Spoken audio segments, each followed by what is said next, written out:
Welcome to the Michigan Man Podcast on Wolverine Sports Radio, a member of the V Sporto Network, and in partnership with SB Nation's Maize and Brew, for Wolverine fans from coast to coast. Go Blue and welcome to the show. I'm your host, Mike Fitzpatrick. It's a week to the day that we got it handed to us by Ohio State in the Big House. No one is more exasperated with the state of affairs in this rivalry than former Michigan players. On our December Extra, we are joined by Michigan great Jamie Morris, who, while disheartened, is still hopeful his friend and former teammate Jim Harbaugh will and can do what it takes to compete with Ohio State. As Jamie says, the hard part is how much time it's going to take. Before Jamie joins us, I have a cell phone alert for you. As happens from time to time, we record our guests when they are on the go and using their cell phones. In this business, we know one thing. The old landlines smoke cell phones every time for audio quality. So I apologize in advance for the sound quality of today's interview. Jamie Morris is up next here on our December edition of the Michigan Man Extra, in partnership with our friends at SB Nation's Maize and Brew.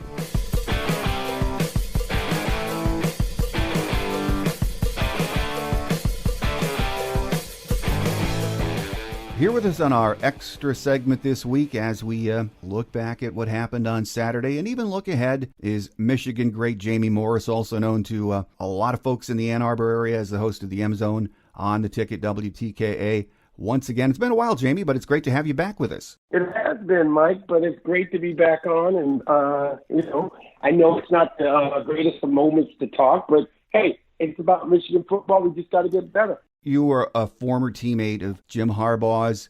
You know him well. You could tell by the look on his face Saturday, he is far from being done with this, isn't he? Yeah, he's very far from being done with this. I think it eats him worse than anybody. He knows what this rivalry is all about. I mean, when your father coached here and when you played here for 4 years, and he knows. You could see it in his facial expression and everything like that. And he just wants to get back to work. What a talent gap there was on display there Saturday between Ohio State and Michigan, which for a lot of our fans, we cover recruiting on this show, it seems like all year. And when you look at the recruiting breakdowns year after year, okay, Ohio State's, top 5, but we're not far behind. I wonder what a lot of my listeners wonder, how can there be that big of a discrepancy? Well, I guess where the discrepancy comes in, I think you got to go back a little ways before. I mean, Ohio State has expanded, under Urban Meyer, have expanded their recruiting base beyond the borders of Ohio, beyond the borders of just the East Coast. They've gone south, they've gone west, they've gone all the way out to the West Coast. I mean, Michigan is a nationally recruiting school too, but Ohio State, they were the first ones to win the new football playoff championship. They're well known. That being said, Jim Harbaugh comes in 4 years ago, and look, Jim Harbaugh has done a yeoman's job putting this team together. Look, he took a 5-7 team, like a lot of people don't realize. He took a 5-7 team. He took somebody else's recruits, somebody else's players, and turned them into a 10-3 team. Now, he's been building on that. Building that recruiting base is as much as he can, but Ohio State's had a head start. And is the gap closing? Sure, it's closing. Is it closing as fast as we want it to? No, it's not closing that fast because they're a known commodity. They're an elite program. I know a lot of people are going to be mad about that, but they've gotten to the status of Alabama and Clemson. Those are the three programs I think that are elite. So we're trying to get there. I know that Jim Harbaugh's working hard at it, and that coaching staff is getting out on the road as soon as possible. Well, another thing we've heard about since Saturday, and this really irritates me as well as a lot of my listeners, is not only was there a talent gap on Saturday, but you heard a lot of the national outlets, not during or before the game, but after the game and the following days say there's also a coaching gap, which I disagree with. How do you feel about that? I fully disagree with that. There's no coaching gap. Look, we may not have the gap that Ohio State has, and they can roll people in. If we get some key positions hurt, we may not be able to roll that high talent in because it's either younger or we just don't have that replacement. But There is no coaching gap. This coaching staff was put together well, and I think you'll see it blossom as we get more athletes in, as we get more talent in. You'll be surprised. I think our defensive line was a little weak after we losing Chase Winovich and Rashawn Gary last year, and we came back with some young people. Mike Danner transferred in, but we had some gaps there. We will get better. If you look at it, people talk about the offensive line. Ed Warner is probably the best. If not the best, he's one of the best offensive line coaches in the country. There are 4 or 5 guys, freshmen, that sat the whole year that haven't had an opportunity, that are biting at the bit. Ed Warner will have some horses on that offensive line next year. So there's no coaching gap. Maybe a recruiting gap from a depth standpoint, but there is no coaching gap. Well, as far as that recruiting gap goes, right now I think Ohio State has the number 1 recruiting class in the Big Ten for 20, number 4 nationally. We are at 12 right now, but a lot of great players still on the fence that could commit in the coming weeks here. What does Michigan have to do to close that recruiting gap? Well, they got to go sell Michigan. They got to go sell the best parts of Michigan. They got to go tell them and show them what Michigan offers. I mean, as a student athlete here, you have a great opportunity to come here, graduate here, be a young man or pillar of the community, and you can and sell themselves. I mean, we have new facilities just like everybody else. We have everything just like everybody else, but you've got to sell the essence of Michigan. No, and I agree with that completely. I was talking to Nick Baumgartner from the Athletic Detroit about this earlier, and I mentioned to him, though, I mean, it seems like this is one thing no one wants to talk about right now on the landscape in college football. But Andy Staples, who's a great writer, college football writer for The Athletic, mentioned on Saturday something that I got my yellow highlighter out as soon as I saw it. He said that 8 years ago, Ohio State made a decision at an institutional level to compete for national titles. And he's not sure Michigan, as an institution, would ever make those kinds of changes. So I guess that brings me back to, he didn't say it, I think he meant this. Can Michigan recruit against Ohio State without lowering the bar academically? I don't know if we want to do that. No. I don't think the university wants to do that. I don't think Jim Harbaugh wants to do that. There are all kinds of levels that you can do to become an elite program. We win games. We make fine young men. They travel abroad. They do things that a lot of athletes don't get to do. But it's a special group. It takes a special young man to come to the University of Michigan, and where you wear the winged helmet, and every opponent, everybody who is opposed to it hates you. And if you're willing to take that on, because you can get everybody's best shot. Not a lot of young men can do that. And we find a select few, very few of them take that challenge, and that's what you want. You want those young men that accept the challenge, that fit into what you're doing, and roll from there. And if they can give you the best effort they can give you, and you can walk off that field and say, we played our 100% best, then that's good for me. Well, on the offensive side of the ball, as a former player, Jamie, you got to see Josh Gaddis come in this year, and the questions from the beginning were, would Jim keep his hands off that offense? Would he let Josh implement the way he wanted the offense to work? And I think you saw that he did, and his patience paid off. In the offense, other than those mistakes, and yes, they were some glaring mistakes on Saturday, do you like the direction they're headed under Josh Gaddis? I do. Like you said, I'm an old player. It took a little longer than I expected it to. It took some weeks out of the season to bring that system up to speed. But once it got up to speed, you could see what they could see. I mean, I'm going to say Jim Harbaugh was like Nostradamus. I mean, he could see it way before we all thought. And people were saying he's crazy. I don't see anything, but it finally developed, and everybody saw it. So I think now that we have that system up in speed, we got 2 quarterbacks in Joe Milton and Dylan McCaffrey, who can run this offense that I think will be better suited for this offense now, given a year to sit back and watch it develop. Well, and there's going to be a lot of assessment and review of what happened on the defensive side of the ball Saturday. Don Brown's been getting a lot of heat from a lot of our fan base and nationally, saying he's a great defensive coordinator, but he can't stop Ohio State. And, when I hear that, I say, well, join the club. No one's stopping Ohio State right now. But, right.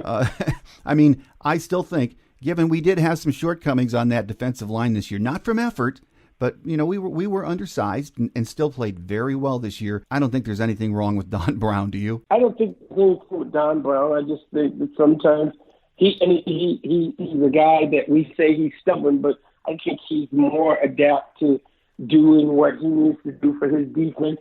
He knows his personnel. He's going to take his chances. Ohio State took advantage of the things that Don Brown has done. You got to keep in mind, Don Brown we give out 12 games of film, 11 games of film, before we play the Ohio State Buckeyes. So maybe he mixes it up. It's tough with Don Brown, but Don Brown, everybody clamored for this defense when we didn't have it. Everybody hated the bend don't break defense. Michigan is known for playing hard-nosed defense for the longest. So that being said, Don Brown brings the type of defense that you love. It's a risk. It's a high risk, high reward defense. Sometimes you're going to get. Sometimes it's not going to work. Penn State, we got caught in a play. The play didn't get in that they wanted to go zone, and we were in a man, and we got beat. It's going to happen. That's what happened. But it's the kind of defense that Michigan plays now. I think Don Brown has done an excellent job with the talent that he had, and he really brought that defense around after what happened in Wisconsin. Very proud of what he's done. I know the frustration with the alumni base, the fan base, even the former players base. We're all up in arms. But that being said, you got to take a deep breath and remember, it was just a game, and we'll get better from it. What doesn't hurt us and kill us, we will survive and we will get better. I agree with all of that. Now, you're right about taking a breath and stepping back. I think that's going to take fans a couple of weeks, maybe even months. Sure it is. Maybe almost a year. I don't know. But you're right. We do have to have some perspective. When I woke up on Sunday morning, a part of my perspective was, that Ohio State team could be, we'll find out in the next month, they could be a team for the ages, because I don't know. I'm an old guy, and I've seen a lot of Ohio State teams. Jamie, you played against some great teams. That is a good football team, isn't it? That is a very good football team. And when they're playing at the highest of their level, I think they're probably, again, I put them up there with Clemson. This year, I put them up there with Clemson. I'll put them up there with the Alabamas of the world, the Alabama teams that won championships. I put them against anybody right now. Wisconsin fan base has got to be a little nervous this week. Michigan fans were sort of ticked off last week when we started out at 12-point underdogs, and then it was down to 8.5. But I saw Monday it opened at 16.5-point spread for Ohio State in that Wisconsin game. Does Wisconsin have any prayer on Saturday against Ohio State? Look, anybody can be beat. With that being said, it depends on the mind frame that Ohio State comes in. They've got to come in and put the foot down. If they've got the right, great mind frame, they'll put this game away. It's on them. If they come in, we played them before, we know how to beat them, and they let Wisconsin hang around, they'll get beat. They've got to do what they did in the previous game and just keep throttling that gas pedal, do what they do. This is a great Ohio State team. They have a great quarterback. They have a great running back. They have a great defense. They got three Heisman Trophy candidates on one team. Where have you heard that before? This is a good team. If they play like they play when they played against Wisconsin before, and when they played this weekend, they played a hell of a game. Michigan gave them a run for the money in that first half, and they stayed in their game plan. and they stayed with it. It'll be interesting to see what they do in the Big Ten championship. Yeah, and you're right. You never know. Wisconsin's going to bring it on Saturday, so that could be a better game than we think. But, right now, the landscape of what's happening in the top 10 and the playoff rankings and all, I can actually see Ohio State, even if they're upset, which would be a huge upset on Saturday in the Big Ten championship game, I can still see them getting in the playoffs. Oh, without a doubt. With Alabama losing, with all the things that are going on in the SEC, I mean, yeah, you're right. I mean, they could lose this game and very well get into the what do you call it, the Final Four. They could get into that. I don't think they want to backdoor it. I think they'll play at the level. I don't know I know that Wisconsin's going to give everything they have. Jonathan Taylor is a great running back, and if that Wisconsin's offensive line is ready to play, maybe they keep that high octane offense off the field. Well, we shall see. I think it could be a humdinger of a game. You never know in championship games, so we'll wait and see how that rolls up. Getting back to Saturday and sort of a situation where we are as a Michigan fan base, Jamie, one of the things that jumped out at me is when you looked around that stadium, and we've seen this for maybe the last decade, when you go into Michigan Stadium and you see all of the red in that stadium, which means our fan base, our season ticket holders, are selling their season ticket or selling those tickets to Ohio State fans. Does that just not drive you nuts? It drives me nuts, but I get it. You know what? And I'm going to say this, Mike. I'm old school like you. The Big Ten never should have moved the game around the holiday weekend. I think it's terrible for football. I wanted the week before Thanksgiving. It would have been great. Kids, you had the students staying on campus for them. You had people being able to drive in. I think when you have Thanksgiving on Thursday, it makes for people to come in on what is a shopping weekend on Friday and Saturday. So I got my brothers on that, and they sold their tickets, and Ohio State fans wanted to come up and see their team, see them finishing their season. It's an opportunity. There aren't many undefeated seasons that they live for. I think you're right about scheduling the game. I mean, that's Pandora's box, so that's never going back. You're right. It's going to be Thanksgiving weekend, but you're right.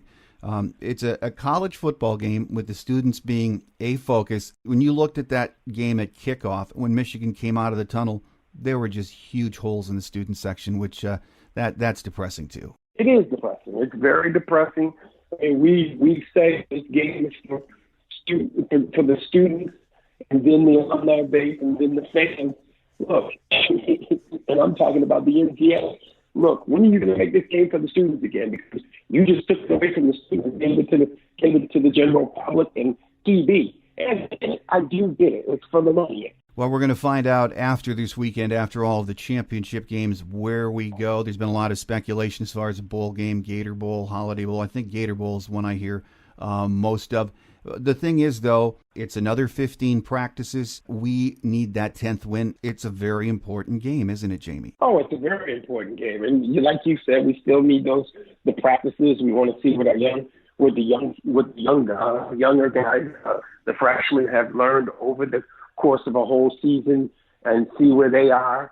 So it's a great opportunity. The bowl, the whole practice system that you get with the bowls, and then the Gator Bowl is great. We have a great fan base down in the state of Florida. I'm sure that they would come up to that game and watch that game. So it's an opportunity for Michigan football to play in front of a lot of Michigan fans. Well, Jamie, as one of the greatest running backs to ever play at Michigan and also a teammate of Jim Harbaugh's, when you look at what's happened now over the last decade, last 15 years, you have to scratch your head and say, how do we get out of this? How do we turn it around? And I know you've thought about this a lot and talked about this with a lot of your ex-teammates. And how do we do it? Just got to put our heads down and go to work. If it's not hard, then it's not worth it. I mean, every day it's got to be about what we remember about. And I don't care if you make T-shirts. I should make T-shirts for my former teammates. Every day we need to remind ourselves that is the team to be. hey, the Big Ten championship were through Columbus until that it stops. We're going to be angry. So that is the team we must beat. And the good thing about it is, I had this on my radio show. Everybody kept asking me, why the teams like Purdue and Iowa, they get a chance, they beat Michigan State, they beat them. Because you want to know why? Because Ohio State cares about one thing, beating Michigan. And that's our mission now, beat Ohio State. If we beat Ohio State each and every week, we beat everybody in between us. And then that will be the game. I agree with that 100%. I think everyone does. But a final question for you, Jamie, before we let you go. Again, knowing that you played with Jim and know him well, boy, he looked really down after the game Saturday, and we all understand why. But we've been reading and hearing with the fan base, everyone gets upset. We know that, and asking the question, why don't we move forward? Why don't we get someone else? But, I always ask them, well, who do you have in mind? You are coached by a Michigan man, a competitor to the nth degree, which you know very well. What I saw on Saturday was the look on the face of Coach Harbaugh that it's a job unfinished. Okay, he's 0-5. He's not walking away. He's not going to quit until this changes, is he? No, he is. He is a competitor to the end. He's that kind of guy. He's gonna sit there. He's gonna watch that film. He's gonna figure it out. He's gonna say, "What do I need to do?" And he's gonna work with these coaches. And he's gonna get it. He's gonna get it fixed, whatever it takes right now. To him, I know it's eating at his stomach. I know it's eating at him. And he'll put forth. And what I say to the Michigan fan base, I get what you're saying. I get how you're feeling. I get it. I do. We try to remember when Jim Harbaugh first got here. I mean, they were giving away Michigan football team with the purchase of Coca-Cola. Just think about that. That's not that long ago. Jim Harbaugh has had you in the top 10. Jim Harbaugh had you where you want to be. He had you in the top 4 before. We will get there. He'll be there for a long time. That's right. We just have to roll up our sleeves and keep working. And Coach Harbaugh and his staff are going to do that. And we believe that, I know. And you as a former Michigan great believe that. So we'll see. It's going to be a long winter, a lot of work to do. But as always, it's great to have Michigan great Jamie Morris on the show, also the host of the M Zone and WTKA Ann Arbor. Jamie, always good to have you take a few minutes to chat with us and sort of get our heads on straight about what's happened and where we need to go, and we look forward to having you back on the show soon. Thanks, Mike. I appreciate it. Thanks again to Michigan great Jamie Morris for being our guest on this month's Extra. We'll be back next week on our regular day, and by then we'll know where and who will be playing in the bowl game. Until the bowl preview shows, we will focus on Michigan hoops, and they are off to a great start. My scheduled guest next week is James Hawkins from the Detroit News. So until then, have a great Wolverine weekend, everyone. I'm your host, Mike Fitzpatrick. Until we meet again, take care, and as always, go blue. Thanks for joining us today on The Michigan Man, here on Wolverine Sports Radio, a member of the V Sporto Network, and in partnership with SB Nation's Maize and Brew. Our listener lines are open 24/7 for your calls at 313-263-4842. That's 313-263-4842. Or email us at themichiganmanpodcast@yahoo.com. That's themichiganmanpodcast@yahoo.com. The Michigan Man Podcast is produced at the studios of Robin Lynn Productions, Allen Park, Michigan, and is not affiliated with the University of Michigan. Go Blue!